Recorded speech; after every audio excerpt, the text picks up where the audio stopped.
Oh, hi! Once again, I'm going through my old edition of Grimm's Fairy Tales. I think it's the first or second edition, so it's really, really old, and before, they got all Disneyfied and whitewashed, and... So if you want to bring the kids around the computer to hear a nice bedtime story...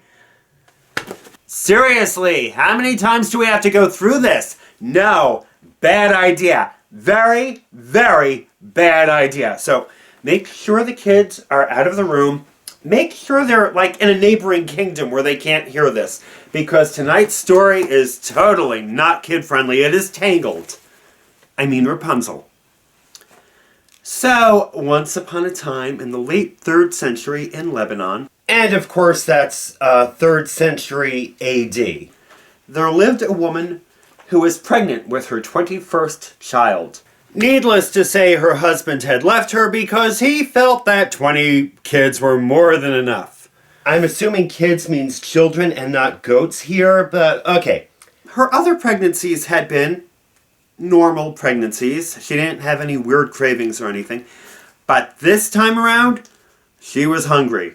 And what she wanted, more than anything in the world, was greens, and nothing but greens, especially rampion. And her bedroom window overlooked the neighbor's garden. And her neighbor really, really liked rampion himself because he grew a shit ton of it.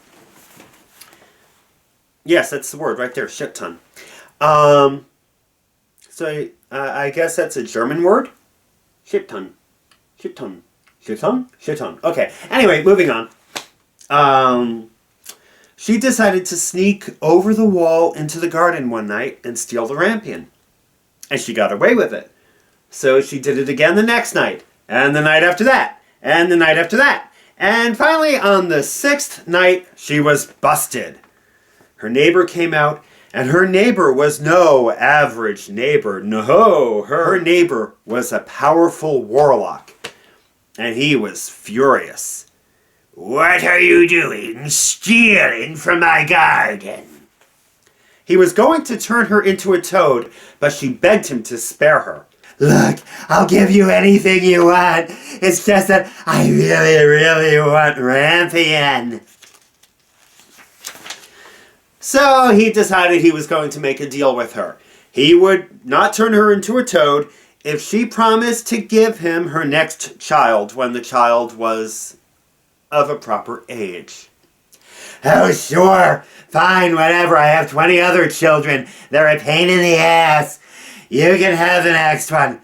Why don't you take it when it's first born?" No, said the warlock. "Yeah, I have no interest in changing diapers." So the woman gave birth to a healthy baby girl that she named Rapunzel. And on Rapunzel's 13th birthday, the warlock showed up at her mother's doorstep, reminding her of the deal they had made.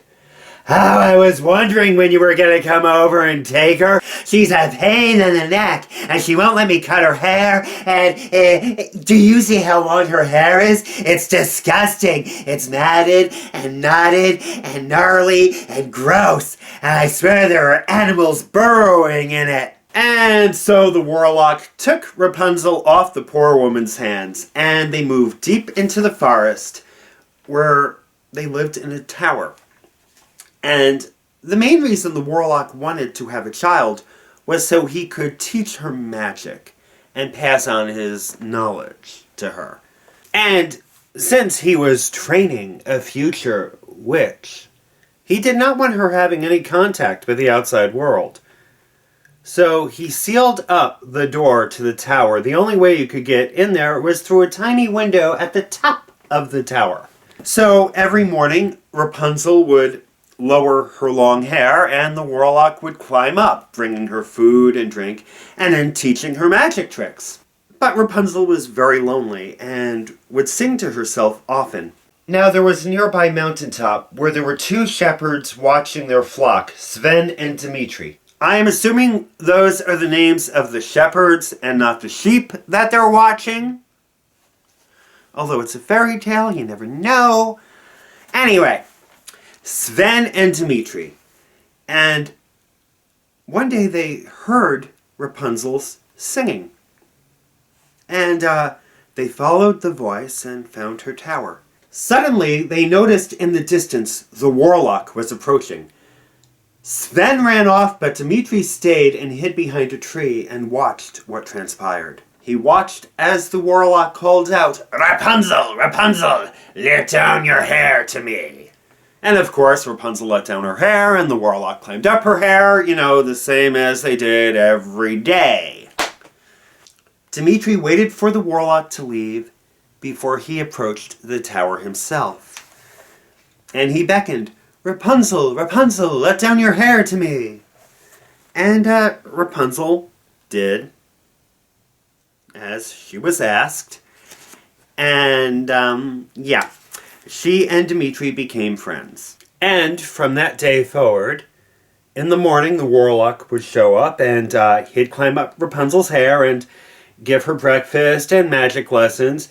And then he'd go down the hair and run home, and Dmitri would then go up her hair and,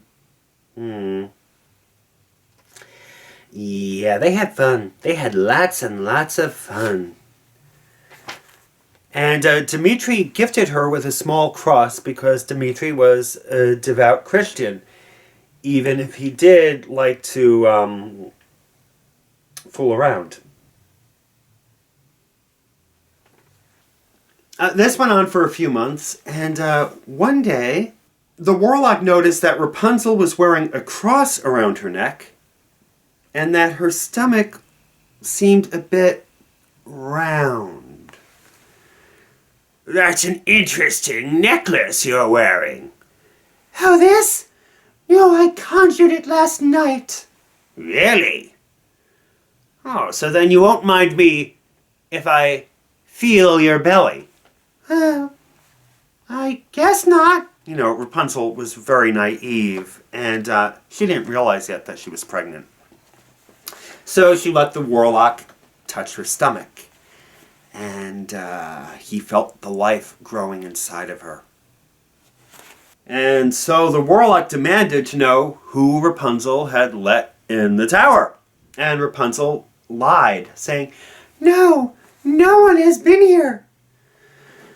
Okay, the warlock was angry, and he was about to turn her into a frog, but Rapunzel turned herself into a hawk and flew out of the tower.